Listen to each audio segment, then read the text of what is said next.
You had a stage mom. Oh my God, from New York, from Brooklyn, New York. She talks like this, my mother. She's like, you're going to be an actress. I was like, oh, okay, sounds good. Let's give it up for Jeff. Woo! How sweet of you. No, I'm serious. Your positivity is infectious. Thank you for having me. I love it here. We filmed Sleepaway Camp upstate in Argyles, New York. Okay. Glens Falls. Glens Falls, so yeah. It's like 4 hours. So I feel at home. It's like Well, welcome. beautiful. Thank you. And welcome, everyone. Thank you. How's it going so far? Fantastic. I love it here. Nice. I'm having a ball, Nice. Clearly. It's always a good time. We're at a Comic-Con. Come on, you know?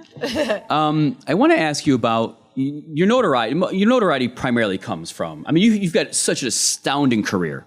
150 some credits to your name, which is pretty amazing over the time that you've worked.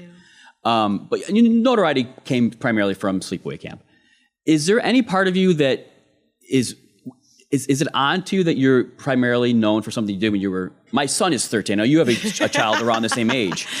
Is it weird to think that you're known for something that was your child's age at this point? It's so fantastic. You know, it's the greatest thing that ever happened to me, besides my kids. Making Sleepaway Camp was like a gift, and I'm so grateful and so honored to be here and to still talk about it 42 years later. Yes, I am 113 years old. So it means everything to me to chat about a film that I did when I was 13. Such great memories. It formed my childhood. So for me, it was like just a gift. And I'm again, very grateful to be here to talk about it. You've talked in the past about, you had very little dialogue in that film. So a lot like of it, 7 lines. I know, it's a lot of emoting. Can you, at that age, you were still relatively young in your career. Was that something that was challenging for you to have to act with very little dialogue?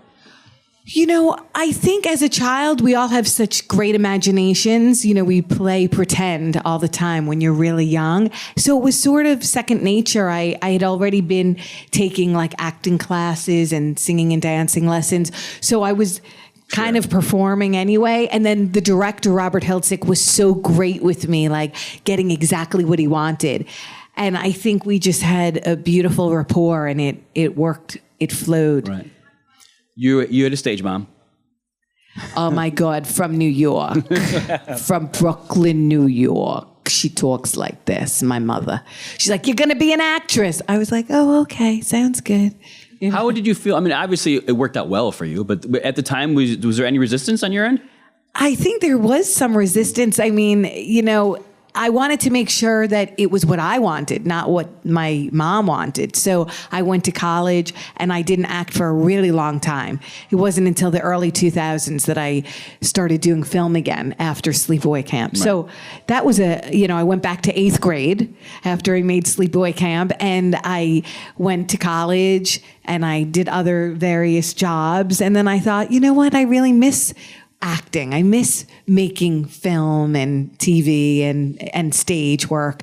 So I went and studied and did it for real. And then I thought, oh, I do love it for me. Right. Yeah. Well, that had to have been an impact on your I mean, I know you went and saw the film with your friends.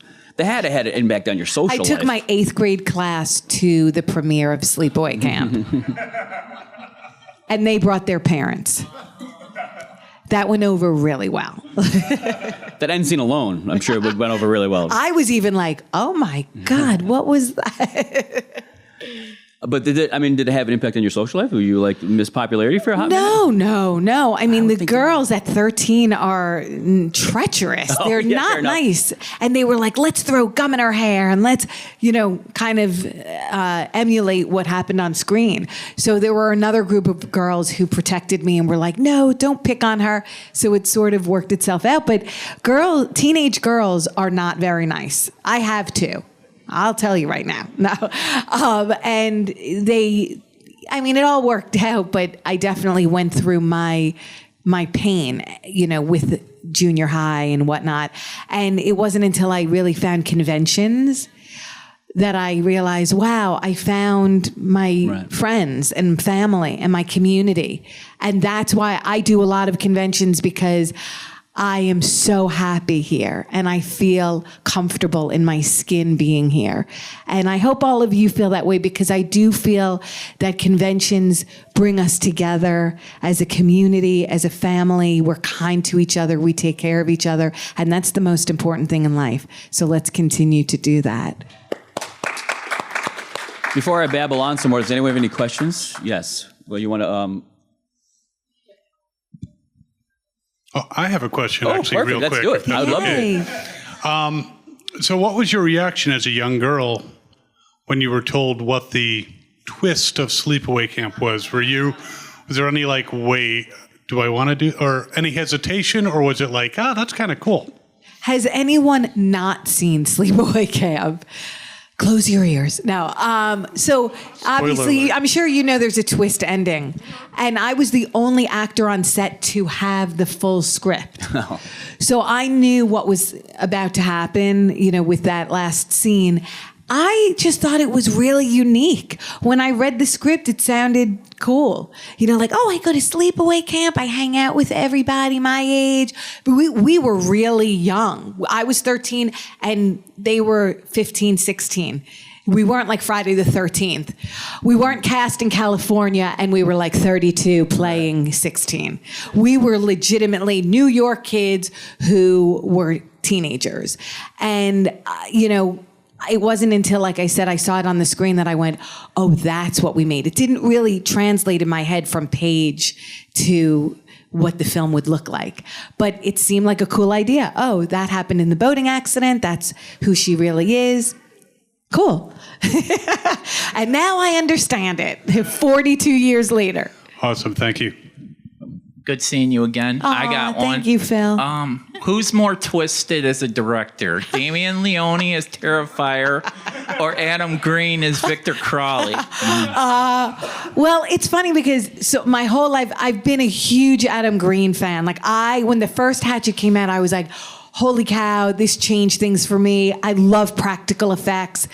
I just loved his character development and his story. So when I got to work on Victor Crowley, I was in dreamland. It was just a fantasy. He's pretty twisted, and I do get killed in that movie, and it's freaky. It's the Kane Hodder. I try to tell him it's his favorite kill. He says it's number 2. It's his favorite kill. But Damien Leone has changed the face of horror. I will say terror. Terrifier 3, has anyone seen it yet?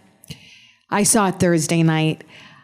I will say this film is a masterpiece. Wow. It is brilliant in every aspect. I have no reason to say it. I'm a horror fan. I went without knowing anything. I'm friends with those guys, but seeing it on the big screen with the audience was like nothing I'd ever experienced. Danny Roebuck, who's in the movie, said it's like our Exorcist. From back in the day when The Exorcist came out, that's what it's like. It is truly mind-blowing, literally. Yeah, he's the crazier one. Okay. So I remember the first time I actually saw you was from Dead Meat, from the... James H. Janice, I Yeah. love him. Check out the kill count if you haven't. He's a big YouTube star. He's amazing. I remember I first saw your kill count first. It was Sleepaway Camp. And then I was intrigued, so I watched the movies. Then I realized that for 2 and 3, it was a different person, Pamela Springsteen. Now, in your opinion, if they were in like some way to battle each other, who do you think would be the better? Me. Damn. Me. Okay.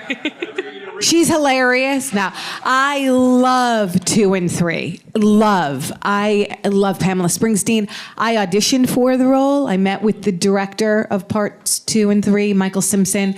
I really sucked at reading for that character because it was so different. Like, It was a very different take on the character. Than I what mean, you had, yeah. Maya Angelou's like quiet, introverted, awkward, and this one is like hilarious. So I didn't know how to read the lines, and I thought, oh, best to go with her. But I'd kick her ass. I mean, did you see me with a curling iron? Come on. I just like to say that. It's fun. Speaking about Sleepaway Camp and stuff, did you know this movie actually going to be a bit phenomenal, like how it is, that people actually like this film? Did you know when you made it that people? I love you. No, I hoped one person would see this movie. You know, you make any movie, you have no idea. Like even, I mean, anything you do, you have no idea what the outcome will be. So certainly being 13, so young, and not even understanding filmmaking, it was my first movie. I thought, well, that was a good time. You know, I'm going back to 8th grade now. So I had no idea. And it took a long time. It really is one of those movies that's so, you know, under the radar. I feel like it never gained like that huge popularity. Right. But within our community, it's been such a beautiful, you know, adventure for me to just see people who've watched it. And again, I thank you for taking the time to see the film. Well, I know Jeff Hayes had organized the reunion, Yes. which kind of Yeah, seemed like in it was 2001. a catapult for you guys to re-engage with the fan base. That was in 2001, and it was like we went to Fangoria horror, you know, weekend, and there was like a standing room for Sleepaway Camp. We were like, "Oh, who's everybody waiting for?" Like we legitimately had no idea anybody would come to see us. You have a question over here? Hi. So my question is, what would you say was your favorite part about filming that first movie, and what would be the worst part? My favorite part was definitely the people. You know, the cast and crew, we were best friends. We were a family, and I loved that aspect. And still to this day, making a movie is having a family, you know. And the worst part was leaving. Going back to 8th grade was devastating for me, really and truly. Like, it was hard to kind of exit the, you know, filming, the set, and then going to school. I just loved being on set, and that was the beginning, I think, of my love for film and for horror. So I'm, again, very thankful for it, and yeah, F those girls in 8th grade. No. Hi. Hold on, Mike is coming, so everyone can hear We you. love you. Thank you. Woo, yes. Let's applaud. It takes a village. I almost forgot what I was going to say. Sorry. Oh, how was it going back to school? Well, probably obvious. Did any of the kids recognize it? They probably weren't watching that movie. You know, at that time, especially like being in New York, it was like, oh, you did one movie and that was it. And I really didn't work much after that. So it was kind of like one and done. And then later on in my life, my love for horror really, yeah, it was just, I'm insatiable. I love every horror movie. All right, I'm back with another question. So my question to you is, if you had the chance to help direct the movie and to cast a remake of Sleepaway Camp, who would be who's popular now, who would be your Angela Baker? Okay, so I always say that I don't think we could remake Sleepaway Camp, although it would be fun, and I would love to try. I'd like to make the prequel called Aunt Martha, and it would take place in the 70s, and I would want Lauren Rivera from Terrifier to play Aunt Martha, and I would play her crazy mom. Yeah, we need that end. backstory. No. We need that backstory. Yeah, somebody started writing it and sent me like just pictures of what the film would look like, and it's so insane. It's a little bit like a Terrifier, and you know, just the vibe. Yeah. It's really cool. I got another one. Forest Hills. What was it like to work with Shelley Duvall and the Grim Life Collective? Oh, well, Grim Life, Michael and Jessica, I hope you do. If you get a chance to meet them, they are two of the most amazing individuals. Just, I love them. They also have a show on YouTube. Please check them out. The Grim Life Collective. Shelley Duvall was probably the greatest thing that ever happened to me in my career. Just walking on that set and meeting her, the legend, like face to face, was both like shocking and overwhelming emotionally for me. I know you can't tell, but I'm a really sensitive, emotional person. I just start crying, and I was like, can I hug you? And she was so gracious and so amazing to work with, to look into her eyes. Like, she is a legend, and just the magic that came off her it was a real learning lesson. It was like being at the Super Bowl. I worked on a film with her back in 2000, I think, and she was the sweetest person I've ever met. What movie? It was called Manna from Heaven, shot here in Buffalo. Wow. Yeah, and Wait, say the title again. Manna from Heaven. Oh my gosh, we have to all check that out. Yeah, I was a PA on it, and she was the first person I met on set, and she was the sweetest person I've ever met in my life. It's so weird. She's like raw, isn't she? Was like raw love, like walking love. It's so unbelievable. Yeah. You have another question at all? Back there. Oh, that's amazing. Yeah, she was so sweet. I know. That's why the industry couldn't handle her. So you were Albany, met Shelley Duvall. I used to love watching her. Mm-hmm. But do you yourself have other people that are inspiring get into this world and acting and things and stuff? Do you inspire them, or do you help other people that want to get in, get in? Oh, that's so sweet. I hope I do. Because I have 3 teenagers, a lot of their friends, I live in Los Angeles, and a lot of their friends want to be actors. So I try to find roles for them all the time. And the only thing I can say is it's much easier now than it was like when I was coming up, because you can go online and find movies in your area, or find a movie group, or find any kind of, artistic people in your area online on social media, or, Google like a class, and people come together and make movies. I filmed, how far is Amsterdam, New York from here? Is it far? Look at me. I don't know geography. So must be far. I ain't no geographist, clearly.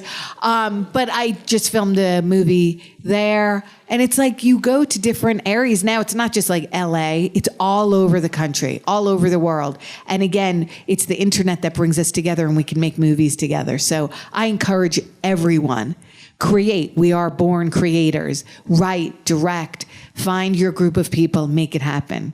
Got a question over here? Yeah, I got one more question. Yeah. So you did a movie with Kane Hodder. I saw the trailer for it.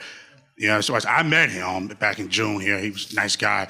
How making that movie with Kane Hodder was this stuff. How you felt working with him anyway on Kane Hodder? Working with Kane Hodder? Yes. Well, I will say Kane is one of my bestest friends. We have a podcast together called Casualty Friday. I was just a huge fan of his, and I met him like 15 years ago, and I was terrified. I was like, oh my God, I can't believe I'm sitting next to him. Oh my God, what do I do? In my head, I'm like, do I introduce myself? Maybe I shouldn't introduce myself. Maybe I should be cool. I shouldn't be cool. I should probably be like, what's up? I won't do that either. It was a whole thing. And then finally he was like, what's up, girly? And I was like, oh my God, hi. And he's just an awesome person. I feel like people are intimidated by him, but he's like the nicest, most amazing person. And I'll be with him next week at Scarefest. And I wanted to share with him how amazing he is. So I made him a little trophy that says, Best Stuntman, Actor, Podcaster. I'm going to present it to him. Because I'm just cheesy. I'm just cute. cheesy. That's cute. What do your kids think of your career? They don't even know that they're like, what? I thought she just goes to conventions and parties. They're like, she actually has a career. They love horror. And I've put them in, I produced a bunch of Slayer videos, if anyone likes Slayer, off their Repentless album, those 3 videos. And so my kids get killed by Danny Trejo. And I'm like, you're going to thank me. And your parents are Bill Moseley and Caroline Williams. They still haven't thanked me, but I'm waiting one day. Do you have any other questions? Because we got to wrap this up in a minute. No? You have got... IMDb has you showing as 33 projects in development right now. That's crazy. They're coming up. That's Melissa Rose. Do you rest? No, I don't. I don't want to rest. I want to enjoy life. I want to make more horror movies. I want, I love Joe Bob Briggs, and I think his show is phenomenal. Yay for Joe Bob. I'd like to start my own talk show focused on the women of horror. Nice. And I want to dig deep and find out their stories, like not just in the movies, Reanimator or, Chopping Mall, or I want to really know, what are you thinking? What is your life like, Danielle Harris? Mm-hmm. Take me through, TMZ wants to know. No. I said, I'm like the smut of horror. Joe Bob is like the academia intellectual. I'll be like the, what were you eating on set? Did you have cupcakes? So. I get tighter for your show, Smut of Horror. Yeah. Ooh. Do you like that? Smut of horror? Yeah. Well, folks, please give Thank you. I love Rose you. a round of applause. Thank you for spending time with me. I love you so much. Thanks for being here. Guys. Have a great day. Enjoy the show.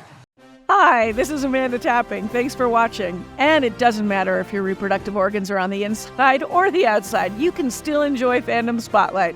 Have fun and follow your fandom.